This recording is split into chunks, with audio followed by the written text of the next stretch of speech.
Գիտեք, մենք աստվածաբանական առարկաների հերթական շարքը սկսել ենք, որը կոչվում է Քրիստոսաբանություն, և Քրիստոսաբանություն առարկայի երրորդ դասին ենք այսօր, կոչվում է Քրիստոսի մարդեղությունը։ Եվ կարծում եմ նախորդ դասը, որ հիշենք Քրիստոսի աստվածության մասին էր, Աստված լինելու մասին էր, և այսօր նրա մարդ լինելու, մարդեղության մասին, մարդկային կողմի մասին, ասեմ, որ աստվածության և մարդեղության բնույթների այս բանավեճը բավականին երկար աստվածաբանական պատմություն ունի և անգամ շատ բաժանումների, եկեղեցու ներսում շատ բաժանումների առիթ է եղել, առաջին այդպես խոշոր բաժանումը 451 թվականին Քաղկեդոնի ժողովում, որ եղավ, երբ արևելյան ուղղափառ եկեղեցիները առանձնացան, այդ նաև հայ առաքելական եկեղեցին, այս մյուս կողմը ասում են մենք իրենց մերժեցինք, այն մյուս կողմը ասում են մենք իրենց մերժեցինք, սա չի էականը նա, որ հենց Քրիստոսի աստվածության և մարդեղության այս երկու բնույթների միջև էր բանավեճը։ Ես ճիշտն ասած փորձեցի սկզբում որոշակի Քաղկեդոնի ժողովի մասին որոշակի անդրադարձ ունենամ այս դասի մեջ, բայց հետո հասկացա, որ սա լրիվ առանձին թեմա է և շատ ժամանակ է վերցնելու, և որպեսզի այսպես հպանցիկ չլինի, եթե ժամանակը գա եկեղեցու պատմությանը անդրադառնանք այս աստվածաբանական առարկաների շարքի մեջ, նաև եկեղեցու պատմությանը անդրադառնանք, նաև տիեզերական ժողովներին, կարծում եմ ամեն ժողովին կարելի է առանձին անդրադարձ ունենալ, որովհետև դրանք կարևորագույն ժողովներ են եղել և կարևորագույն որոշումներ են ընդունվել այդ ժողովների ընթացքում։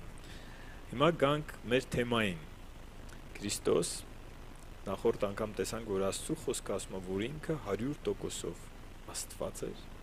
և Աստված է, բայց նաև մարդացավ։ Հիշում եք Հովհաննու առաջին գլխի 14-րդ խոսքը ասում է և խոսքը, որ Աստված էր, Հովհաննու 1:1-ն ասում է խոսքը Աստված էր, 1:14-ը ասում է խոսքը մարմին հագավ և բնակվեց մեր մեջ։ Փիլիպպեցիս 2-րդ գլխի 6-7 խոսքերը ընթերցենք, սա շատ կարևոր է, որպեսզի հասկանանք, ես գիտեմ, որ շատ անգամ կարդացել եք այս խոսքերը, բայց կարևոր է Քրիստոսին ճանաչելու համար, կարևոր է, որպեսզի մենք հասկանանք այն, ինչ որ այստեղ է գրված է, որ Աստծու բնությունն ունենալով Աստծուն հավասար լինելը հափշտակություն չհամարեց, այլ ինքն իրեն ունայնացրեց, ես բնագրի մեջ այս ունայնացրեց բառը ուներ իմաստը դատարկեցրեց, զրոյացրեց, ինքը Աստված լինելով, ինքը իջավ մինչև մարդու աստիճան, ինքը իրեն իջացրեց և այդ աստվածային փառքը, որ գրված է ինքը իրեն ունայնացրեց, նշանակում է աստվածային փառքը թողեց և մարդկային կերպարանքով եկավ աշխարհ։ Ծառայի կերպարանք առնելով մարդկանց նման լինելով և կերպարանքով մարդու պես հայտնվելով։ Ով էր Քրիստոս, ով էր Հիսուսը երկրի վրա։ Գիտեք, Եբրայեցիս 4:15-ում ես որ հարցեր եմ տալիս, ուզում եմ, որ Աստվածաշունչը պատասխանի այդ հարցերին, դրա համար հարցը տալիս եմ ու կարդում եմ։ Եբրայեցիս 4:15-ում կարդում ենք, որ որովհետև ոչ թե մի քահանայապետ ունենք, որ չի կարող մեր տկարություններին չարչարակից լինել, այլ մի այնպիսին, որ ամեն բանով փորձված է մեզ նման, բայց առանց մեղքի։ Ամեն բանով մեզ նման, այսինքն այն Հիսուսը, որ երկրի վրա ապրում էր, ինքը այսպես աստվածամարդ չէր, չէ՞, կա հունական դիցաբանության մեջ աստվածամարդ էր, չգիտեմ, Հերկուլեսը, ինքը սովորական մարդ չէր, աստվածային այսպիսի հատկանիշներ ուներ, Աստված էլ չէր, որտեղ երկրի վրա էր մարդկային կերպարանքով, բայց տարբերվում էր մարդկանցից։ Իրան չէին կարողանում սպանեին։ Մենակ կամ Աքիլեսի մասին է ասում, ես այդքան լավ չեմ հիշում դիցաբանությունը, բայց Աքիլեսի մասին էի ասում, որ իրան չէին կարողանում սպանել, մենակ գարշապարներ, որ մցրել էին հատուկ հեղուկի մեջ, իբրև թե եւ խոցելի տեղը դա էր։ Չէ, Տեր Հիսուսը այսպես աստվածամարդ չէր, գրված է ամեն ինչով մեզ նման մեկ տարբերության, առանց մեղքի։ Ինչու է սա կարևոր։ Որովհետեւ եթե մենք սա չհասկանանք, մենք չենք կարող հասկանալ փրկությունը։ Եբրայեցիս 2-րդ գլխի 14-15 խոսքերը։ Արդ որովհետև զավակներն արյանն ու մարմնին հաղորդակից եղան, ինքն էլ միևնույն կերպով հաղորդակից եղավ նրանց, որպեսզի իր մահով կործանի մահվան իշխանություն ունեցողին, այսինքն սատանային, եւ ազատի նրանց, ովքեր իրենց ամբողջ կյանքում գերված են մահվան ահից։ Եվ որպեսզի մենք փրկություն ունենայինք, մարդու մեղքի համար պիտի վճարեր մարդը։ Բայց քանի որ ցանկացած մարդ ինքը նախ իր համար պիտի վճարեր, որովհետև ինքը մեղավոր էր, Աստված իր որդուն ուղարկեց մարդու նմանությամբ, որ այս անմեղը իր վրա վերցնի, մեղք չգործածը իր վրա վերցնի ամբողջ աշխարհի մեղքը, ինչպես գրված է առաջին Հովհաննես 2-րդ գլխի առաջին խոսքում։ Եվ որպեսզի վճարեր, ինքը պիտի մարմին հագներ։ Մարդը պիտի վճարեր, բայց այդ մարդու կյանքը ավելի թանկ էր, քան մնացած բոլոր մարդկանց կյանքը։ Եվ դրա համար իր վճարը, որ ինքը իր կյանքով վճարեց մեր մեղքերի համար, աստվածային արդարության կանոններով բավարար էր որպես քավություն։ Դրա համար Քրիստոսին հավատացողներս, որ նրան հավատում ենք, ընդունում ենք մեղքերի ներում, որ կանգնենք դատաստանի առաջ, բարեխոսը, որ հոր աջ կողմում բազմած է Տեր Հիսուս Քրիստոսը, ասելու է, ես վճարել եմ նրա մեղքի համար, որտեղ ինքը հավատացել է ինձ, ինքը իր ապրած կյանքով ցույց է տվել, որ հավատացել է ինձ, միայն խոսքեր չեն եղել, ես իր սիրտն եմ տեսնում, ինքը հավատացել է ինձ։ Եվ ցանկացած մարդ, որ հավատա Քրիստոսին, ունի մեղքերի ներում, որովհետև այդ մեկ վճարը Գողգոթայի խաչի վրա, այդ չարչարանքները, տառապանքը ու մահը, անմեղը, մեղք չգործածը կրեց մեղավորների համար։ Եվ դրա համար մարդեղությունը հասկանալը Քրիստոսի շատ կարևոր է։ Գիտեք, երբ որ այսպիսի մոլորություններ կան, որ մարդիկ ասում են, դե ինքը Աստված էր, լսել եք այսպիսի խոսք։ Օրինակ, ասում են, դե ինքը Աստված էր, դրա համար դիմացավ, դե ինքը Աստված էր, դրա համար մեղք չգործեց, դե ինքը Աստված էր, չգիտեմ, դրա համար հավատարիմ կարողացավ մնալ մինչև վերջ։ Ինքը մարդ էր, ինքը Աստված էր, բայց եթե ուշադիր կլինեք, ինքը իր աստվածային, ուրիշներին կարար իր աստվածային զորությամբ, օրինակ մահացածին հարություն տար, կամ անդամալույցին 38 տարվա բժշկեր, բայց ինքը երբեք իր աստվածային զորությամբ իրան չցավազրկեց։ Հասկանում եք, երբ որ մարդը ասում է ինքը Աստված էր, դրա համար դիմացավ խաչի չարչարանքներին, սա չի համապատասխանում իրականությանը։ Ինքը խաչի վրա չարչարվում էր որպես մարդ, այս մարմինը ցավ էր զգում։ Ես կկարդամ Աստվածաշնչից այդ հատվածները, որ դուք տեսնեք, որ ինքը հոգնում էր, քնում էր, սովում էր, ծարավում էր, հուզվում էր, էլի բաներ եմ գրել։ Ինքը մարդկային ձևով էր հանդես գալիս։ Այո, ինքը կարար ամեն պահի հրաժարվեր դրանից։ Հիշում եք, խաչելության ժամանակ ասեց, դուք չեք տեսնում հոգևոր աշխարհը, բայց ես հիմա տեսնում եմ 12 գունդ հրեշտակ սպասում եմ մի խոսքին, որ ես ասեմ, չեմ խաչվում։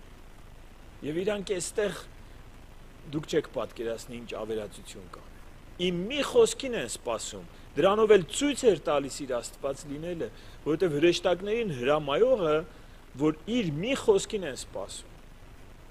միայն կարա Աստված լինի։ բայց ինքը չարեց դա։ Եվ ինքը որպես մարդ ապրեց այս երկրի վրա, որպեսզի մեզ օրինակ լինի։ Առաջին Պետրոս 2-րդ գլխի 21-ից 25 ընթերցենք։ Առաջին Պետրոս 2-րդ գլուխ 21-ից 25-ը։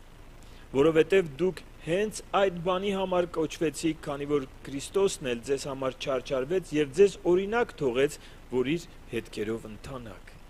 Ինքը մեզ օրինակ է։ Երբ որ մարդ ասում է դե Քրիստոսի պես, հիմնականում ոչ հավատացյալ մարդիկ, երբ որ ասում ենք դե ճիշտ է, էս կյանքն է, ապաշխարեք, թողեք աշխարհի կյանքը։ Գիտեք ինչ են պատասխանում։ Ասում են ով կարա այդ կյանքը ապրի։ Անհնար է այդ կյանքը ապրել։ Այսինքն առաջի տպավորությունը սա է, որովհետև իրանք ունեն իրանց առաջին Քրիստոսին եւ ասում են, չէ, հնարավոր չի։ Չենք կարա մենք։ Ասում են դեռ պատրաստ չենք, այ որ պատրաստ լինենք, իմանանք, որոշում կայացնենք, կապաշխարենք։ Ասում են դուք պիտի ապաշխարեք, հոգեվորապես այդ վերստին ծննդից հետո աճեք, ամրանաք, որ կարողանաք այդ կյանքը ապրեք։ Չասում եմ, որ պատրաստ կլինենք այդ կյանքը ապրելու, չարը խաբել է մարդկանց։ Երբ որ պատրաստ կլինենք այդ կյանքը ապրելու, կապաշխարենք։ Իրականում Տերը ուրիշ բան է ասում։ Մա ապաշխարեք, ամրացեք, եկեղեցում հաստատվեք, հետո օր-օրի վրա, շաբաթ-շաբաթվա վրա, ամիս-ամսվա վրա, տարին-տարվա վրա կաճեք, կամրանաք, սկզբից կաթ կխմեք փոքր երեխաների պես հոգևոր կերակուր, հետո արդեն ամուր կերակուր, հետո հանձնարարություններ կկատարեք, հետո ինքներդ կամրանաք, մյուսներին էլ փրկության ճանապարհին կառաջնորդեք։ Քրիստոս չարչարվեց եւ օրինակ թողեց, որ իր հետքերով ընթանանք։ Նա մեղք չգործեց եւ նենգություն չգտնվեց նրա բերանում։ Նախատվելիս փոխարենը չէր նախատում, չարչարվելիս չէր սպառնում, այլ հանձնվեց արդար դատավորին։ Նա մեր մեղքերը իր մարմնով խաչափայտի վրա բարձրացրեց, որպեսզի մեղքերից հեռանալով արդարության համար ապրենք։ Դուք նրա վերքերով բժշկվեցիք, որովհետև մոլորված ոչխարների պես էիք, բայց հիմա դարձաք դեպի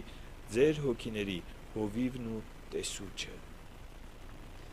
Նա մեր օրինակն է։ Ինչպես էր հնազանդվում հորը,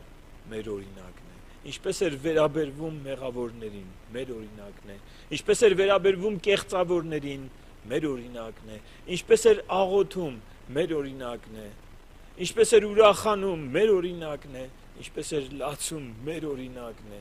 Երբ էր ուրախանում, երբ էր լացում։ Ինչն էր իրան հաճույք պատճառում այս երկրի վրա, մեր օրինակն է։ Ասում էր ես սրանից մեծ հաճույք չունեմ, որ իմ հոր կամքը կատարի։ Ինչից էր տրտմում, երբ որ տեսնում էր մարդկանց, որ կորուստ են գնում, մարդկանց, որ խոսքը չեն կարողանում լսել, ընդունել։ Ինքը մեր օրինակն է, մենք պիտի իր ոտնահետքերով քայլենք։ Եվ մեր մեղքերը խաչափայտի վրա բարձրացրեց, որպեսզի մենք մեղքերից հեռանալով արդարության համար ապրենք։ Հավատքը ձգտում է նմանվել։ Այնպես չի, որ մենք կատարյալ Քրիստոսի պես ենք ապրում, չէ, հավատքը ձգտում է նմանվել Քրիստոսին։ Եվ ամեն տարի, ամեն ամիս, ամեն շաբաթ մենք մոտենում ենք մի հաղթանակից դեպի մյուս հաղթանակն ենք գնում։ Պողոս առաքյալն ասում է, ով կարծում է հաստատականգնած, թող զգույշ լինի, որ չընկնի, ոչ թե որպես արդեն հասել ենք, այլ հետինները մոռանալով դեպի առաջ, դեպի մրցանակն ենք գնում։ Չենք հասել, շատ բաներ կա, այնքան թերություններ կա դեռ որ պիտի աշխատենք, բայց մենք ունենք չափանիշը, օրինակը, ում պիտի նմանվենք։ Եվ սա Հիսուսը օրինակ թողեց մարդ լինելով։ Որովհետև եթե Աստված լինելով օրինակ թողեր, մենք չենք կարա իրան նմանվենք, մենք Աստված չենք, մենք մարդ ենք։ Դրա համար ինքը մարդացավ եւ մարդկային կերպով ապրեց։ Երբ որ ասում են նմանվեք, Աստված Հիսուսին չի ասում նմանվեք, մարդ Հիսուսին է ասում նմանվեք, որ իր աստվածության փառքը թողել էր ու իջել էր։ Ինքը հանկարծ սխալ չհասկանաք իմ խոսքերը, ինքը միաժամանակ կատարյալ Աստված եւ կատարյալ մարդ էր։ Բայց երկրի վրա որպես մեզ օրինակ, որպես վճար մեր մեղքերի համար, այդ մարմինը մարդկային մարմին էր, բայց թանկ աստվածային անձն էր այդ մարդկային մարմինի մեջ։ Չգիտեմ, մի քիչ բարդ է սա հասկանալ, ասում եմ, եկեղեցու պատմության մեջ այս հարցը մեծ բանավեճերի ու եկեղեցիների բաժանումների առիթ է եղել, բայց ես ուզում եմ մենք գործնական մասը վերցնենք, լավ, ոչ թե այսպես մտածենք աստվածաբանական խորությունների մասին, գործնականը վերցնենք, որպեսզի մեր կյանքերը փոխվեն, որպեսզի մենք հասկանանք։ Նա արեց, ասեց, ինչ որ անում եմ, անգամ հրաշքները, ասում էր, ես Աստծու հոգով եմ անում։ Այդ նույն հոգին մեր մեջ է բնակվում։ Շատ հետաքրքիր է սա, որ նա ամեն ինչում մեզ օրինակ եղավ։ Գիտեք, հավատքը ձգտում է նմանվել, իսկ անհավատությունները պատճառներ է փնտրում։ Թե ինչու հնարավոր չի։ Մեր հավատացյալներիս կյանքի բոլոր իրադարձությունները նպատակ են հետապնդում մեզ նրան նմանեցնելու։ Գիտեք, շատ ժամանակ մարդիկ հարցեր են տալիս, ինչու Աստված չի լսում մեր աղոթքները, ինչու չի պատասխանում, շատ եմ ուզում սա, շատ եմ ուզում նա։ Տեր Հիսուսը ասում էր, անգամ ավելի լավ առանց մի ձեռքի, առանց մի աչքի երկնքի արքայությունը մտնես, քան առողջ ձեռքով, աչքով, ոտքով գնաս դժոխք, եւ երբեմն ցավալի է, բայց Աստված դասա փոխանցում է։ Հիշում եք Պողոս առաքյալը, որ խնդրեց 3 անգամ աղաչեց, ասում է, մի ցավ էր տրված ինձ, մի խայթ, հա, սատանայի խայթը, որ ասում է, ոնց որ սատանայի հրեշտակը բռնցքահար էր ինձ, եւ 3 անգամ աղաչեցի, որ այս մարմնի ցավը, այնտեղ գրված է մարմնի ցավ, հեռացնի ինձանից, բայց Տերը ասեց, իմ շնորհքը քեզ բավարար է։ Եվ հետո ինքը ասում է, ես հասկացա ինչի համար է, սա տրված է ինձ, որ չհպարտանամ։ Եվ ես էլ շատ անգամ աղոթել եմ, որ իմ կյանքում սա փոխվի, նա փոխվի, այս իրավիճակը, այն իրավիճակը։ Եվ հետո հասկացել եմ, որ ամեն մեկիս Աստված մի բան է տալիս, որ մենք չհպարտանանք։ Որ մենք միշտ հիշենք, որ իհարկե մենք ասում ենք, թող լինի, չեմ հպարտանա, թող իմ ուզածը լինի, չեմ հպարտանա, բայց երևի թե Պողոս առաքյալը ավելի լավ գիտեր, երևի թե մենք էլ Տիրոջ հետ այդ մտերմությունը ունենանք, կհասկանանք, որ երևի թե այդպես ավելի ապահով է։ Թեկուզ ցավոտ է, բայց ավելի ապահով է։ Եվ մենք դա կիմանանք միայն երկնքում։ Եվ սա ես հավատում եմ Տիրոջ հրաշքներին եւ իմ կյանքում տեսել եմ Աստծո հրաշքները, թե բժշկության առումով, թե գերբնական միջամտության առումով, ես հավատում եմ սրան, բայց երբեմն մարդիկ այս հավատքի այնքան sense բան են քարոզում, որ մարդիկ էլ մտածում են հեսա իմ կյանքում էլ կլինի ու չի լինում ու ընկնում են հիասթափության մեջ։ Չէ, իմացեք, որ Պողոս առաքյալի կյանքում էլ չի եղել։ Իր միջոցով շատ հրաշքներ են լինում, բայց իր այդ մեկ խնդրվածքը Աստված այնպես չի, որ չպատասխանեց, պատասխանեց ու ասեց ոչ։ Եվ մենք միշտ պիտի կարողանանք ասենք, օրհնյալ լինի քո կամքը Տեր։ Թող սատանայի ծրագրերը քանդվեն, բայց քո կամքը օրհնյալ լինի։ Հռոմեացիս 8-րդ գլուխ 28-ից 39-ը էլի երկար հատված է։ Ես հիմա տեսնում եմ, որ ժամանակս գնում է, երևի թե նորմալ է, որ ժամանակը գնում է, բայց իմ գրառումները շատ են այս թեմայի շուրջ։ Ուրեմն Հռոմեացիս ես պիտի արագացնեմ 28-ից, ներողություն, 8-րդ գլուխ 28-ից 39-ը,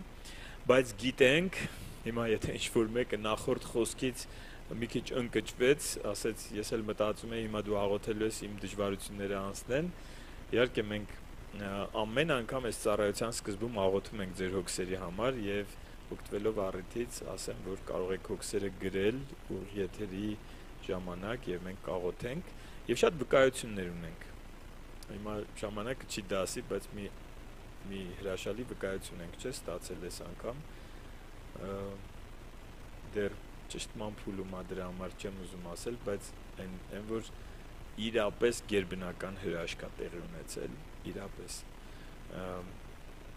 Հիմա 28-րդ խոսքը կարդանք, որպես քաջալերանք, բայց գիտենք, որ ամեն ինչ գործակից է լինում նրանց բարիքի համար, ովքեր սիրում են Աստծուն եւ կանչված են նրա կամքով, որովհետեւ նրանց ում սկզբում ճանաչեց, նախասահմանեց կերպարանակից լինելու իր որդու պատկերին, որպեսզի նա անդրանի կլինի բազում եղբայրների մեջ։ Ուզում ես իմանաս Աստված ինչ է նախասահմանել քեզ համար։ Նախասահմանության վարդապետությանը հավատացողները մտածում են, որ Աստված իրենց կյանքը անմիջապես գծել է, իրենց որոշումները Աստված գծել է։ Սա ծայրահեղ նախասահմանության վարդապետությունը հիմք ունի Աստվածաշնչյան, բայց սա ծայրահեղ շեղում է։ Հիմա գրեմ, ասեմ ինչա գրված։ Աստված նախասահմանել է ինձ եւ քեզ համար, որ մենք կերպարանակից լինենք իր որդու պատկերին։ Որ ինչպես ինքն էր այս երկրի վրա, այնպես մենք լինենք։ Եվ շարունակության մեջ ասում է, որ Տերը օգնելու է ձեզ այս հարցում։ Եվ ոչ մի բան չի կարող մեզ բաժանել Քրիստոսի սիրուց։ Գանք մարդեղությանը։ Քրիստոս ծնվեց մարմնով։ Նա կար մինչև մարմնով ծնվելը։ Նա կար։ Եվ նախորդ անգամ ընթերցեցինք, որ հայտնապես մեծ է Աստվածպաշտության խորհուրդը, Աստված հայտնվեց մարմնով։ Հիշում եք, Աստված մարմնով հայտնվեց։ Եսայա 7:14-ում այդ մարգարեությունը, որ կույսը կհղիանա եւ որդի կծնի եւ նրա անունը կկոչվի Էմմանուել, եւ արդեն Մատթեոսի ավետարանում մենք տեսնում ենք, որ բացատրվում է Էմմանուել ինչա նշանակում։ Եբրայերեն Էմմանուել նշանակում է Աստված մեզ հետ։ Այսինքն ոչ թե անունն էր լինելու Էմմանուել, այլ ծնունդը իրենով նշանակելու էր Էմմանուել։ Այսինքն ծնունդը նշանակում էր Աստված մարմին հագավ եւ եկավ մեր մեջ եւ բնակվեց մեր մեջ։ Սովորական, ինչ ասեմ, սովորական չէ, բայց սովորական մարմնով մանկություն ա ունեցել։ Երեխան, որ նորածին ա լինում, ինքը տենց արտասովոր նորածին չէր։ Սովորական նորածին,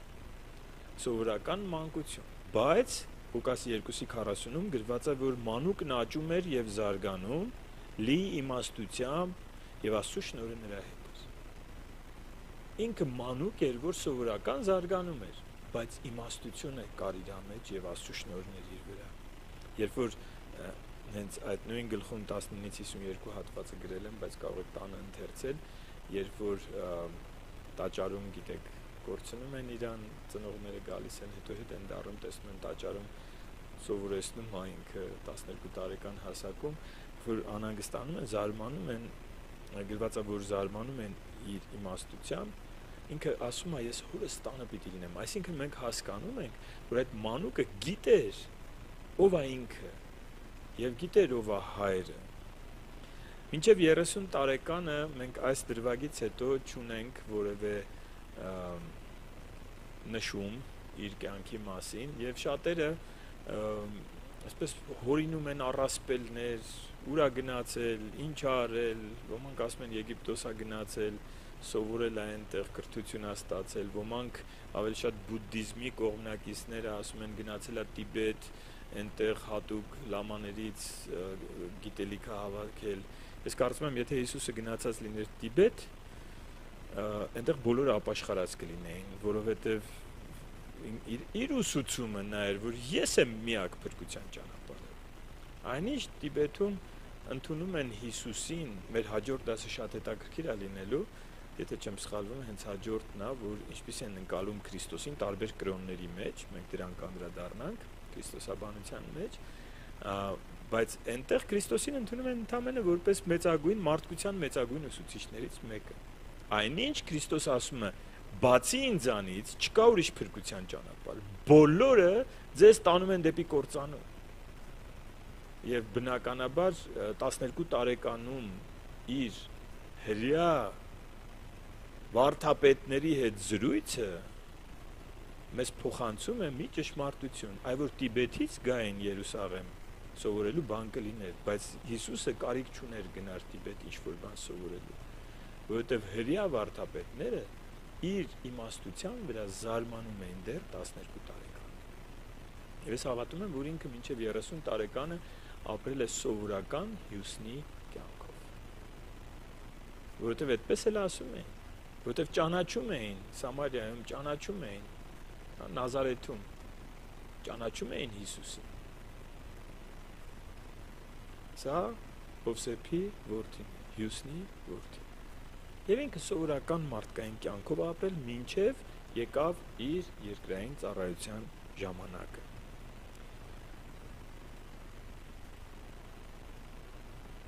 Արդեն հասուն տարիքում, ուրեմն սով էր զգում, ասեցի Մատթեոս 4:2-ն է, ծարավում էր Հովանու 4:7, 19:28, հոգնում էր Հովանու 4:6, տրտմում էր ու տագնապում։ Չէ, ինքը Հիսուսն է, ինքը ոնց կտագնապի։ Ինքը երբեք չի տրտմի, որտեղ ինքը Աստված է։ Մենք հասկանում ենք ով է ինքը 100%-անոց Աստված էր, բայց ինքը երկրի վրա մեզ օրինակ էր։ Եվ ինքը տագնապում էր, գրված է, տրտմում էր եւ տագնապում Մատթեոս 26:37։ Բարկանում էր, հիշում եք տաճարը մաքրելուց։ Հուզվել էր եւ արտասվել, հուզվում էր եւ արտասվում Հովանու 11:35, 11:35 ներողություն։ Բոլոր մարդկային զգացումները եւ զգացմունքները եւ զգացողությունները կային իր մեջ։ Նաեւ շատ կարեւոր է, որ հասկանանք ինչպես էր ինքը մեղքին հաղթում։ Լավ, որովհետեւ եթե մենք մտածենք, որ ինքը Աստված էր ու աստվածային զորությամբ էր մեղքին հաղթում, ոչ։ Հենց դրա համար կարծում եմ անապատում եղավ փորձությունը, որ այնտեղ գրված է ինքը սովեց, եւ դրանից հետո սատանան մոտեցավ իրեն։ Եվ քանի որ սովել էր, այսինքն այս մարմինը մեր մարմնի պես սով էր զգում, սատանան մոտեցավ ու սկսեց իրան գայթակղել։ Եվ ինքը այդ փորձել, փորձության ենթարկվեց, ոչ թե որպես Աստված, այլ որպես մարդ։ Եվ հաղթեց, ոչ թե երկնային զորությամբ հաղթեց, այլ հաղթեց հենց դրանով էլ մեզ օրինակ լինելով։ Հաղթեց այս խոսքերով գրված է։ Եվ հաջորդ փորձությունը, ասենք, տարբեր ավետարաններում տարբեր հերթականությամբ է գրված, աշտարակից իրեն գցելը, չէ՞։ Աստծո խոսքի, այսօր սատանան շատ-շատերին Աստծո խոսքի միջոցով փորձում մոլորեցնել։ Աստծո խոսքի միջոցով փորձում էր մոլորեցնել, բայց ինքը Աստծո խոսքը լավ գիտեր եւ ասեց ոչ։ Այն որ քեզ գցիր վայր այս աշտարակից եւ գրված է հրեշտակները կպահեն քեզ, Տեր Հիսուս ասեց ոչ, գրված է քո Տեր Աստծուն մի փորձիր։ Երբ որ աշխարհի հարստությունը ցույց տվեց, ասեց եթե գայթակղիչ չլիներ, ինքը ցույց չէր տա։ Եվ Տեր Հիսուսն էլ կասեր, ինչ ես ասում։ Դա ինձ ընդհանրապես չի էլ ձգում։ Տեր ասեց, ես քեզ երկրպագություն չեմ անելու։ Գրված է միայն քո Տեր Աստծուն երկրպագիր։ Եվ հաղթեց, ոչ թե ասեց, ես երկնքի արարիչն եմ, դու եկել ես ինձ այսպիսի բաներ ես ասում, չէ, ասեց գրված է։ Ես հաղթում եմ այս խոսքերով, գրված է, նշանակում է, ես հնազանդվելու եմ իմ հոր խոսքին։ Եվ գիտեք ինչա գրված Աստվածաշնչում, հնազանդվեք Աստծուն, հակառակ կանգնեք սատանային եւ նա կփախչի ձեզանից։ Եվ սա օրինակ եղավ նաեւ մեզ, որ մենք հնազանդվենք խոսքին։ Սատանան այսօր շատերին է գայթակղեցնում։ Ասում է, օրինակ, որ սենց անես, ինչ բադ բան կա դրա մեջ։ Մեկ էլ զանգում են ինձ։ Ասում եմ, ի՞նչ է գրված։ Ուզում ես սատանան փախչի քեզանից, արա այն ինչ որ գրված է։ Ոչ թե արա այն ինչ որ քո պատկերացումն է, ոչ թե արա այն ինչ որ նորմալ է բոլոր մարդկանց մոտ։ Բոլորի մոտ սա նորմալ է։ Տիրոջ մոտ նորմալ չի։ Ասում եմ, իսկ Աստված ինչ կարծիքի կլինի, եթե դու դա անես։ Տերը իրան դուր չի գա։ Ուրեմն դու գիտես քո հարցի պատասխանը։ Հնազանդվիր Աստծուն, հակառակ կանգնիր սատանային եւ նա կփախչի քեզանից։ Այո, Եբրայեցիս 2-րդ գլխի 17 եւ 18 խոսքերը։ ուստի պետք էր, որ նա ամեն ինչով եղբայրներին նմանվեր, որպեսզի ողորմած լիներ եւ հավատարիմ քահանայապետ Աստծո առաջ, որպեսզի ժողովրդի մեղքերը քավեր, որովհետեւ ինչպես որ ինքը չարչարվեց եւ փորձվեց, սա մարդկային մարմնում լինելու հետևանքներն են։ Ոսի առաքյալն ասում էր, քանի այս մարմնի մեջ ենք, մեղքի ենթակա ենք։ Այսինքն այս մարմնի մեջ լինելը, այս մարմինը ունի ցանկություններ, եւ այստեղ պատերազմ է գնում հոգու ու մարմնի։ Հռոմեացիս 8-րդ գլուխը շատ լավ բացատրում է դա։ Քանի այս մարմնի մեջ ենք, գրված է ինքը չարչարվեց, կան չարչարանքներ, որտեղ մենք ապրում ենք անարդար աշխարհում, մեղքով լցված աշխարհում, եթե անգամ հանկարծ մի այնպիսի հրաշք լինի, որ չի լինում այդպիսի հրաշք, որ դու ոչ մի մեղք չգործես, ոչ մի սխալ չանես, ինչ որ մեկը այս աշխարհում ապրող սխալ կանի ու դու չարչարանքի կենթարկվես։ Բայց նա էլ չի լինում։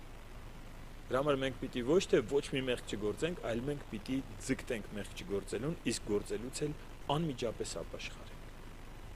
Եվ որոշում կայացնենք այլևս չանենք դա եւ հեռանանք մեղքից, որովհետեւ ապաշխարելը դա զղջալը չի։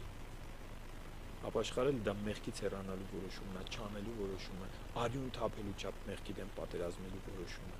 չարչարվելու պատրաստ լինելու որոշումը։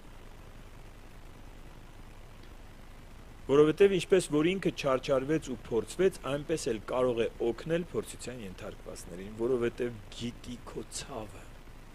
գիտի քո տառապանքը, գիտի քո հոգեվիճակը, ինչով ես անցնում, ճնշումներ ինքը անցել է, դավաճանություն ինքը անցել է, լքվածություն ինքը անցել է, չպատասխանված աղոթք ինքը ունեցել է, բայց դրանից հետո ասել է թող քո կամքը լինի, ոչ թե ինչով ես անցնում, ցավ ունես, ինքը այնպիսի ցավ է կրել, որ չես պատկերացնում, գրված է դրա համար ինքը այս ամենով անցավ, որպեսզի կարող լինի օգնելու փորձության ենթարկվածներին։ Անկամ եթե մեղքի փորձություն կա, անգամ եթե գայթակղություն կա, անգամ եթե սայթաքել ես, ինքը գիտի բարձրացնելու կերպը, ինքը չի ընկել այդտեղ, բայց ինքը շատերին է հանել այդտեղից։ Քրիստոսի մարդեղությունը շատ կարևոր թեմա է, որպեսզի մենք հասկանանք, եւ հատկապես մեր փրկության հարցում վճարելու, այսինքն մեր մեղքերի փրկագինը վճարելու եւ նաեւ մեր հոգեվոր ընթացքի մեջ մեզ ամրացնելու, մեր հետ լինելու հարցում։ Այսպիսի մենք քահանայապետ ունենք։ Անկամ իր հարություն առնելուց հետո եկավ մարդկային կերպարանքով։ Ասեց եկեք շոշափեք։ Այո, այն մարմինը չի, որ դուք տեսել եք, բայց եկեք շոշափեք, սա էլ է մարմին, դուք էլ եք այս մարմինից ունենալու, հետո երբ որ հարություն առնեք։ Ասեց հաց ունեք ուտելու, վախեցել էին մարդիկ, աշակերտներ, ասեց հաց ունեք ուտելու։ Անկամ երկնքում հիմա որ կա Տերը, հայտնության առաջին գլխում երբ որ նկարագրվում է, երկրային մարմինը չի, երկրային տեսքը չի, բայց մարդկային տեսքը։ Շատ հետաքրքիր է սա։ Երբ որ վերադառնա թագավորը, էլի մարդկային կերպարանքով է վերադառնա։ Այս անգամ ոչ էշի վրա նստած հեզ խոնար մեղքերի համար վճարող, չգիտեմ, ճշմարտությունը մարդկանց փոխանցող, ամբողջ ճշմարտությունը արդեն իսկ փոխանցված է Աստվածաշնչի միջոցով։ Ինքը գալու է դատելու աշխարհը եւ մեծ դատաստան է լինելու իր վերադարձի ժամանակ, բայց կրկին մարդկային կերպարանքով։